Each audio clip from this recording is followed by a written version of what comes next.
7ನೇ ತರಗತಿ ವಿಜ್ಞಾನ ಲೋಹಗಳು ಮತ್ತು ಅಲೋಹಗಳ ಜಗತ್ತು. ಈ ಪಾಠದ ಮುಂದುವರಿದ ಭಾಗವನ್ನು ನಾವಿವತ್ತು ಕಲಿಯೋಣ.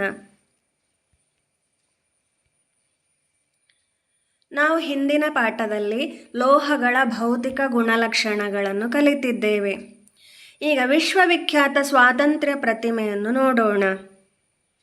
1886ರಲ್ಲಿ ಸ್ವಾತಂತ್ರ್ಯದ ಪ್ರತಿಮೆಯನ್ನು ಅಮೆರಿಕ ಸಂಯುಕ್ತ ಸಂಸ್ಥಾನದ ನ್ಯೂಯಾರ್ಕ್ ನಗರಕ್ಕೆ ತರಲಾಯಿತು.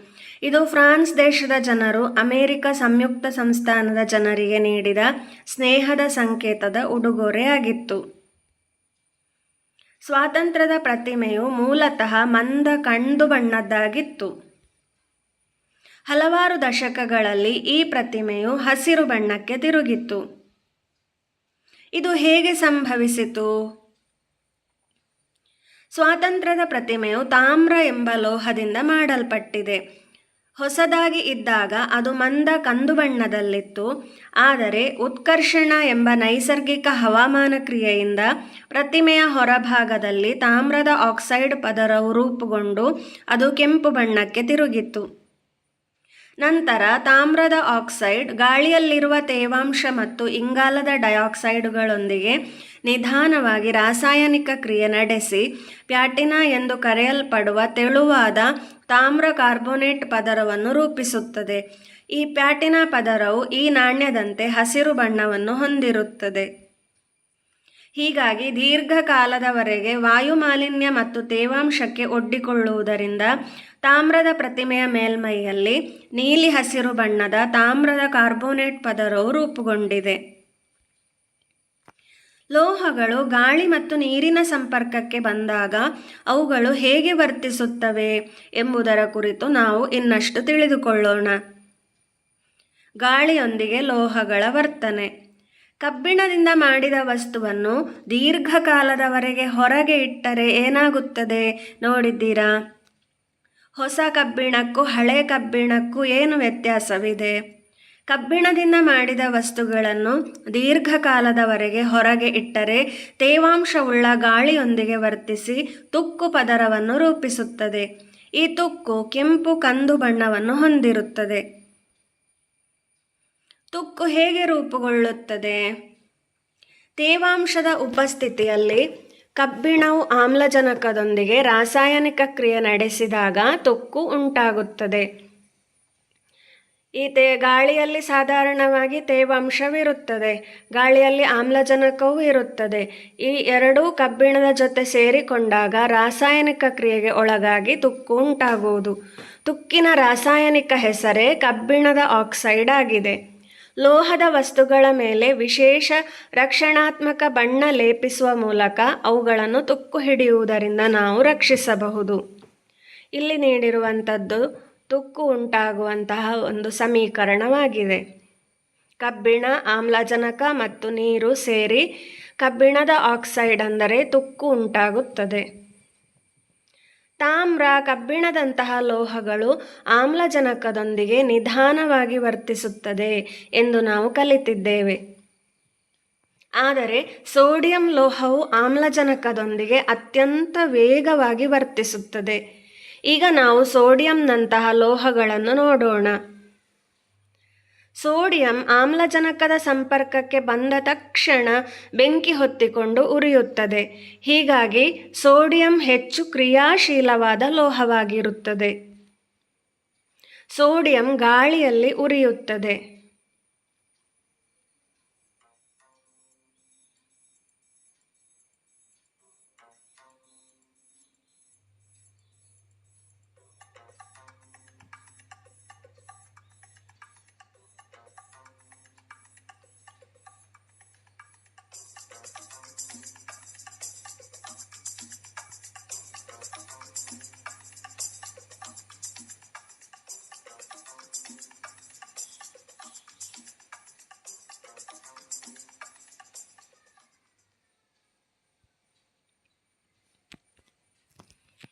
ನಾವು ನೋಡಿದಂತೆ ಸೋಡಿಯಂ ಆಮ್ಲಜನಕದೊಂದಿಗೆ ಸುಲಭವಾಗಿ ವರ್ತಿಸಿ ಬೆಂಕಿ ಹೊತ್ತಿಕೊಳ್ಳುತ್ತದೆ.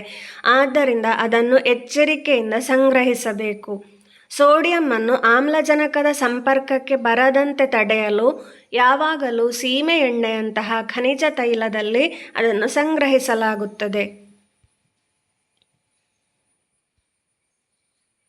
ತುಕ್ಕು ಹಿಡಿದಿರುವ ಕಬ್ಬಿಣದ ಒಂದು ವಸ್ತುವನ್ನು ಹುಡುಕಿ ಸ್ವಲ್ಪ ತುಕ್ಕನ್ನು ಕೆರೆದು ತೆಗೆದುಕೊಳ್ಳಿ. ನಂತರ ಆ ತುಕ್ಕನ್ನು ಸ್ವಲ್ಪ ನೀರನ್ನು ಹೊಂದಿರುವ ಒಂದು ಪರೀಕ್ಷಾ ನಳಿಕೆಯಲ್ಲಿ ಟೆಸ್ಟ್ ಟ್ಯೂಬಲ್ಲಿ ಸಂಗ್ರಹಿಸಿ. ತುಕ್ಕನ್ನು ನೀರಿನಲ್ಲಿ ಕರಗಿಸಿದ ಮೇಲೆ ಈ ತುಕ್ಕಿನ ದ್ರಾವಣವನ್ನು ನೀಲಿ ಲಿಟ್ಮಸ್ ಕಾಗದದಿಂದ ಹಾಗೂ ಕೆಂಪು ಲಿಟ್ಮಸ್ ಕಾಗದದಿಂದ ಪರೀಕ್ಷಿಸಿ. ನೀವು ಏನನ್ನು ಗಮನಿಸುತ್ತೀರಿ? ಯಾವ ಲಿಟ್ಮಸ್ ಕಾಗದವು ಬಣ್ಣವನ್ನು ಬದಲಾಯಿಸುತ್ತದೆ? ತುಕ್ಕು ಮತ್ತು ನೀರಿನ ದ್ರಾವಣವು ಕೆಂಪು ಲಿಟ್ಮಸ್ ಅನ್ನು ನೀಲಿ ಬಣ್ಣಕ್ಕೆ ತಿರುಗಿಸುವುದನ್ನು ನೀವು ನೋಡಿರಬಹುದು. ಹಾಗಾದರೆ ಈ ತುಕ್ಕಿನ ದ್ರಾವಣದ ಸ್ವರೂಪ ಹೇಗಿದೆ? ಯಾವ ವಸ್ತುವು ಕೆಂಪು ಲಿಟ್ಮಸ್ ಅನ್ನು ನೀಲಿ ಬಣ್ಣಕ್ಕೆ ತಿರುಗಿಸುತ್ತದೆ? ಕೆಂಪು ಲಿಟ್ಮಸ್ ನೀಲಿ ಬಣ್ಣಕ್ಕೆ ತಿರುಗಿದರೆ ಈ ದ್ರಾವಣವು ಪ್ರತ್ಯಾಮ್ಲೀಯ ಸ್ವರೂಪವನ್ನು ಹೊಂದಿದೆ ಎಂದರ್ಥ. ನಾವು ಇದನ್ನು ಆಮ್ಲ ಮತ್ತು ಪ್ರತ್ಯಾಮ್ಲಗಳು ಪಾಠದಲ್ಲಿ ಕಲಿತಿದ್ದೇವೆ. ತುಕ್ಕು ನೀರಿನೊಂದಿಗೆ ಕ್ರಿಯೆ ನಡೆಸಿದಾಗ ಉಂಟಾಗುವ ಲೋಹದ ಆಕ್ಸೈಡ್ ಕೂಡ ಪ್ರತ್ಯಾಮ್ಲವಾಗಿರುತ್ತದೆ. ಚಿನ್ನವು ಒಂದು ಲೋಹವಾಗಿದ್ದರೂ ಅದು ಗಾಳಿಯೊಂದಿಗೆ ವರ್ತಿಸುವುದಿಲ್ಲ. ಆದ್ದರಿಂದ ಚಿನ್ನವು ತನ್ನ ಮೂಲ ಹೊಳಪನ್ನು ಕಳೆದುಕೊಳ್ಳದ ಕಾರಣ ಅದನ್ನು ಆಭರಣಗಳನ್ನು ತಯಾರಿಸಲು ಬಳಸಲಾಗುತ್ತದೆ.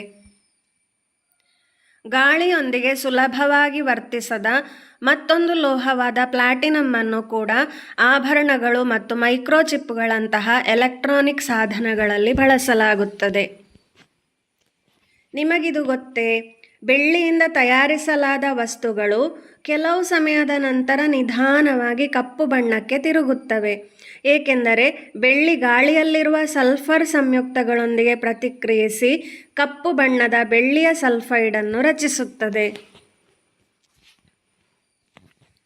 ಲೋಹಗಳು ಗಾಳಿಯೊಂದಿಗೆ ಹೇಗೆ ಪ್ರತಿಕ್ರಿಯಿಸುತ್ತದೆ ಎಂಬುದನ್ನು ನಾವು ಈಗಾಗಲೇ ನೋಡಿದ್ದೇವೆ.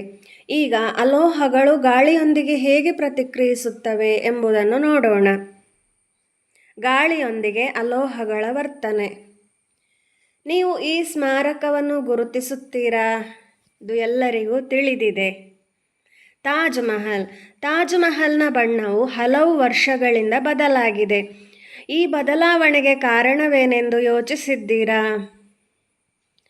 ಆಗ್ರಾದ ಗಾಳಿಯಲ್ಲಿ ಹಾನಿಕಾರಕ ಪ್ರಮಾಣದ ಗಂಧಕದ ಡೈಆಕ್ಸೈಡ್ ಮತ್ತು ನೈಟ್ರೋಜನ್ ಆಕ್ಸೈಡುಗಳಿವೆ. ಇದಕ್ಕೆ ಕಾರಣ ಈ ಪ್ರದೇಶದ ಸುತ್ತಮುತ್ತ ಹೆಚ್ಚಿನ ಸಂಖ್ಯೆಯ ವಿದ್ಯುತ್ ಉತ್ಪಾದನಾ ಘಟಕಗಳು ಮತ್ತು ಕೈಗಾರಿಕೆಗಳು ಸ್ಥಾಪಿತವಾಗಿರುವುದಾಗಿದೆ. ಅಂದರೆ ವಾಯು ಮಾಲಿನ್ಯದಿಂದಾಗಿ ಗಾಳಿಯಲ್ಲಿ ಇಂತಹ ಹಾನಿಕಾರಕ ಮಾಲಿನ್ಯಗಳು ತುಂಬಿ ಹೋಗಿವೆ. ಗಂಧಕದ ಡೈಆಕ್ಸೈಡ್ ಹೇಗೆ ರೂಪುಗೊಳ್ಳುತ್ತದೆ? ಸಲ್ಫರ್ ಮತ್ತು ಇಂಗಾಲದಂತಹ ಅಲೋಹಗಳು ಆಮ್ಲಜನಕದೊಂದಿಗೆ ವರ್ತಿಸಿ ಸಲ್ಫರ್ ಡೈಆಕ್ಸೈಡ್ ಮತ್ತು ಇಂಗಾಲದ ಡೈಆಕ್ಸೈಡ್ ಎಂದು ಕರೆಯಲ್ಪಡುವ ಅನಿಲಗಳನ್ನು ಅನುಕ್ರಮವಾಗಿ ಬಿಡುಗಡೆ ಮಾಡುತ್ತವೆ. ನೋಡಿ, ಸಲ್ಫರ್ ಅಥವಾ ಗಂಧಕವು ಆಮ್ಲಜನಕದೊಂದಿಗೆ ಸೇರಿದಾಗ ಗಂಧಕದ ಡೈಆಕ್ಸೈಡ್ ಅಥವಾ ಸಲ್ಫರ್ ಡೈಆಕ್ಸೈಡ್ ಉಂಟಾಗುತ್ತದೆ. ಇಂಗಾಲ ಅಥವಾ ಕಾರ್ಬನ್ ಆಮ್ಲಜನಕದೊಂದಿಗೆ ಸೇರಿದಾಗ ಇಂಗಾಲದ ಡೈಆಕ್ಸೈಡ್ ಅಥವಾ ಕಾರ್ಬನ್ ಡೈಆಕ್ಸೈಡ್ ಉಂಟಾಗುತ್ತದೆ. ಈ ಗಂಧಕದ ಡೈಆಕ್ಸೈಡ್, ಇಂಗಾಲದ ಡೈಆಕ್ಸೈಡ್ ಮತ್ತು ನೈಟ್ರಸ್ ಆಕ್ಸೈಡ್ ಅಂದರೆ ಕೈಗಾರಿಕೆಗಳಿಂದ ಬಿಡುಗಡೆಯಾದಂತಹ ಅನಿಲಗಳು ಮಳೆ ಮತ್ತು ನೀರಿನ ಆವಿಯೊಂದಿಗೆ ವರ್ತಿಸಿ ಗಂಧಕದ ಆಮ್ಲ, ಕಾರ್ಬೋನಿಕ್ ಆಮ್ಲ ಮತ್ತು ನೈಟ್ರಿಕ್ ಆಮ್ಲ ಎಂದು ಕರೆಯಲ್ಪಡುವ ಹಾನಿಕಾರಕ ಆಮ್ಲಗಳನ್ನು ಬಿಡುಗಡೆ ಮಾಡುತ್ತವೆ. ಈ ಆಮ್ಲಗಳು ಮಳೆಯೊಂದಿಗೆ ಸೇರಿ ಭುವಿಯನ್ನು ತಲುಪುತ್ತದೆ ಮತ್ತು ಇದನ್ನು ಆಮ್ಲ ಮಳೆ ಎಂದು ಕರೆಯಲಾಗುತ್ತದೆ. ಈ ಆಮ್ಲ ಮಳೆಯೇ ತಾಜ್ ಮಹಲ್ ಎಂಬ ಕಟ್ಟಡವು ಹಾಳಾಗಲು ಕಾರಣವಾಗಿದೆ. ಗಾಳಿಯಲ್ಲಿ ಗಂಧಕದ ಆಮ್ಲವು ಹೇಗೆ ಉಂಟಾಗುತ್ತದೆ? ನೋಡಿ, ಗಂಧಕದ ಡೈಆಕ್ಸೈಡ್ ಅನಿಲವು ಗಾಳಿಯಲ್ಲಿನ ತೇವಾಂಶದೊಂದಿಗೆ ವರ್ತಿಸಿ ಗಂಧಕದ ಆಮ್ಲವನ್ನು ಉಂಟುಮಾಡುತ್ತದೆ. ಗಂಧಕದ ಡೈಆಕ್ಸೈಡ್ ಅಥವಾ ಸಲ್ಫರ್ ಡೈಆಕ್ಸೈಡ್ ನೀರಿನೊಂದಿಗೆ ವರ್ತಿಸಿದಾಗ ಗಂಧಕದ ಆಮ್ಲ ಅಥವಾ ಸಲ್ಫ್ಯೂರಿಕ್ ಆಮ್ಲವು ಉಂಟಾಗುತ್ತದೆ. ನಿಮಗಿದು ಗೊತ್ತೇ? ಕೆಲವು ಬಾರಿ ಮಳೆ ಬಿದ್ದ ನಂತರ ವಾತಾವರಣದಲ್ಲಿರುವ ಆಮ್ಲೀಯ ಮಾಲಿನ್ಯಕಾರಕಗಳು ತೊಳೆದು ಹೋಗುತ್ತವೆ.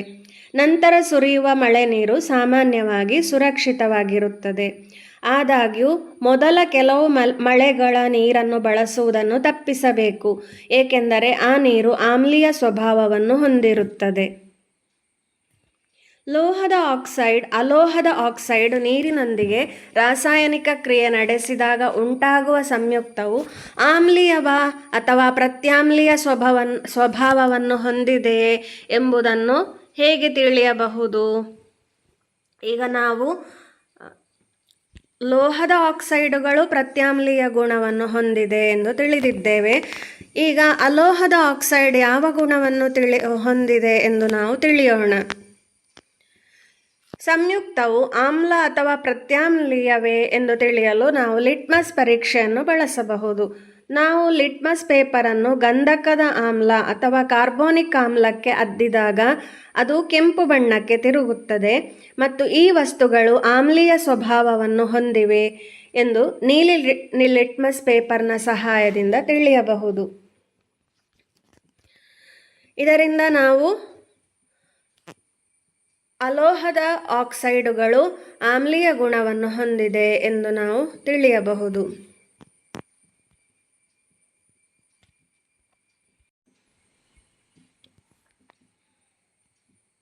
ಮುಂದಿನ ಸ್ಲೈಡ್ನಲ್ಲಿರುವ ಚಿತ್ರವನ್ನು ಗಮನಿಸಿ ಗುಂಪಿನಲ್ಲಿ ಈ ಪ್ರಶ್ನೆಗಳನ್ನು ಚರ್ಚಿಸಿ. ಮಳೆ ಬಂದಾಗ ಕೈಗಾರಿಕೆಗಳಿಂದ ಹೊರಬರುವ ಅನಿಲಗಳಿಗೆ ಏನಾಗುತ್ತದೆ? ಆಮ್ಲ ಮಳೆಯಿಂದ ಸಸ್ಯಗಳು ಮತ್ತು ಪ್ರಾಣಿಗಳಿಗೆ ಹಾನಿಯಾಗಬಹುದು ಎಂದು ನೀವು ಭಾವಿಸಿದ್ದೀರಾ? ವಾಯುಮಾಲಿನ್ಯ ಹೆಚ್ಚುತ್ತಲೇ ಹೋದರೆ ಮಣ್ಣು, ಕೆರೆಗಳು ಮತ್ತು ನದಿಗಳ ಮೇಲೆ ಯಾವ ಪರಿಣಾಮ ಬೀರುತ್ತದೆ? ನೋಡಿ, ಈ ಚಿತ್ರದಲ್ಲಿ ಆಮ್ಲ ಮಳೆ ಹೇಗೆ ಉಂಟಾಗುತ್ತದೆ ಎಂದು ತೋರಿಸಲಾಗಿದೆ. ನೋಡಿ, ಈ ವಾತಾವರಣಕ್ಕೆ ಕಾರ್ಖಾನೆಗಳಿಂದ ಬಿಡುಗಡೆಯಾಗುವಂತಹ ಈ ಹೊಗೆಯಲ್ಲಿ ಸಲ್ಫರ್ ಡೈಆಕ್ಸೈಡ್, ನೈಟ್ರೋಜನ್ ಡೈಆಕ್ಸೈಡ್ ಮತ್ತು ಕಾರ್ಬನ್ ಡೈಆಕ್ಸೈಡ್ಗಳು ಬಿಡುಗಡೆಯಾಗುತ್ತವೆ. ಆನಂತರ ಇದು ಗಾಳಿಯೊಂದಿಗೆ ಬೆರೆತು ನಂತರ ಮಳೆ ಬಂದಾಗ ಈ ಅನಿಲಗಳು ಮಳೆ ನೀರಿನೊಂದಿಗೆ ಸೇರಿಕೊಂಡು ಆಮ್ಲೀಯ ಗುಣವನ್ನು ಪಡೆಯುತ್ತವೆ.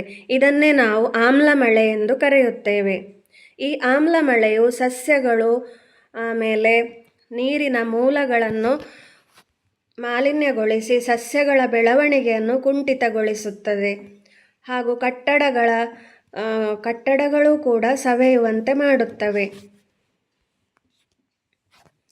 ಆಮ್ಲ ಮಳೆಯಿಂದಾಗುವ ಹಾನಿಕಾರಕ ಪರಿಣಾಮಗಳು. ಕೈಗಾರಿಕಾ ಮಾಲಿನ್ಯಕಾರಕಗಳಿಂದ ಬರುವ ಅನಿಲಗಳು ತೇವಾಂಶದೊಂದಿಗೆ ವರ್ತಿಸಿ ಆಮ್ಲಗಳನ್ನು ಉತ್ಪತ್ತಿ ಮಾಡುತ್ತವೆ. ಮಳೆ ಬಂದಾಗ ಈ ಆಮ್ಲಗಳು ಭೂಮಿಯನ್ನು ತಲುಪುತ್ತವೆ. ಆಮ್ಲ ಮಳೆಯು ನೆಲದೊಳಗೆ ಇಳಿದು ನೀರಿನ ಮೂಲಗಳನ್ನು ತಲುಪಬಹುದು.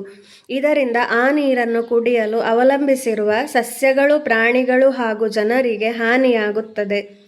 ಆಮ್ಲ ಮಳೆಯು ಕಟ್ಟಡಗಳ ಸವೆತಕ್ಕೂ ಕಾರಣವಾಗುತ್ತದೆ. ಕೆಳಗೆ ನೀಡಲಾದ ಪ್ರತಿ ಅಲೋಹದ ಆಕ್ಸೈಡನ್ನು ಮತ್ತು ಅನುಗುಣವಾದ ಆಮ್ಲಗಳೊಂದಿಗೆ ಕೋಷ್ಟಕವನ್ನು ಭರ್ತಿ ಮಾಡಿ. ನೋಡಿ, ಇಲ್ಲಿ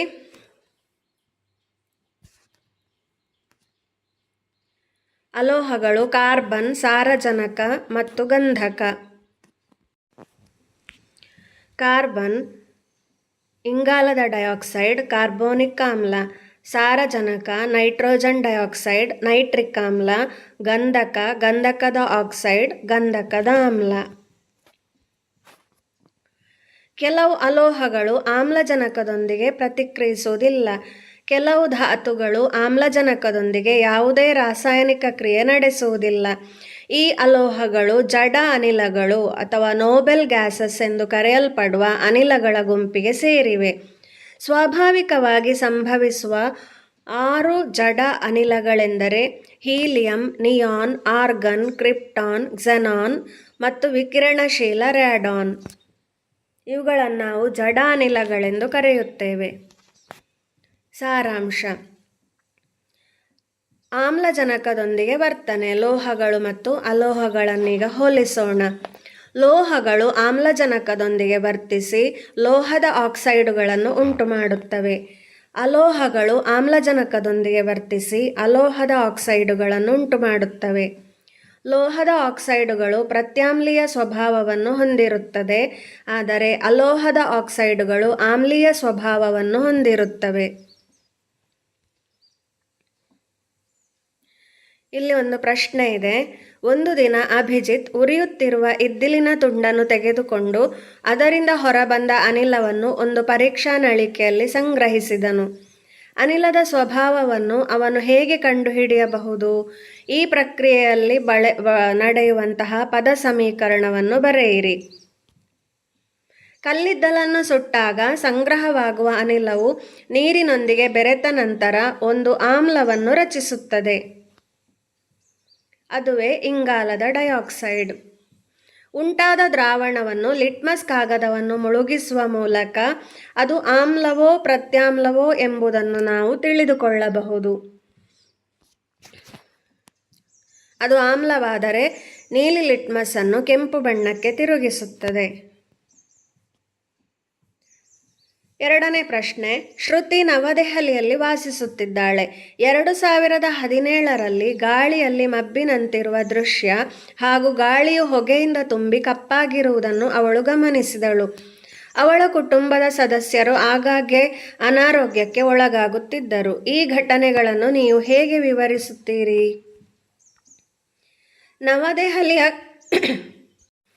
ನವದೆಹಲಿಯ ಗಾಳಿಯು ಇಂಗಾಲದ ಡೈಆಕ್ಸೈಡಿನಂತಹ ಅಪಾಯಕಾರಿ ಪ್ರಮಾಣದ ಹಾನಿಕಾರಕ ಅನಿಲಗಳಿಂದ ತುಂಬಿದೆ. ಈ ಅನಿಲಗಳ ಹೆಚ್ಚಿನ ಮಟ್ಟವು ಅಸ್ತಮಾದಂತಹ ಉಸಿರಾಟದ ಕಾಯಿಲೆಗಳಿಗೆ ಕಾರಣವಾಗುತ್ತದೆ.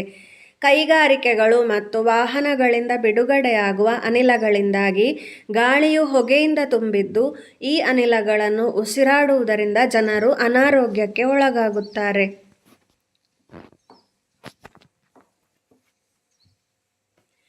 ಈ ಪಾಠದಲ್ಲಿ ನೀವು ಅಲೋಹಗಳ ಗುಣಗಳನ್ನು ಹಾಗೂ ರಾಸಾಯನಿಕ ಕ್ರಿಯೆಗಳ ಬಗ್ಗೆ ತಿಳಿದಿದ್ದೀರಿ. ಇನ್ನು ಮುಂದಿನ ಭಾಗವನ್ನು ಮುಂದಿನ ತರಗತಿಯಲ್ಲಿ ಕಲಿಯೋಣ. ಧನ್ಯವಾದಗಳು.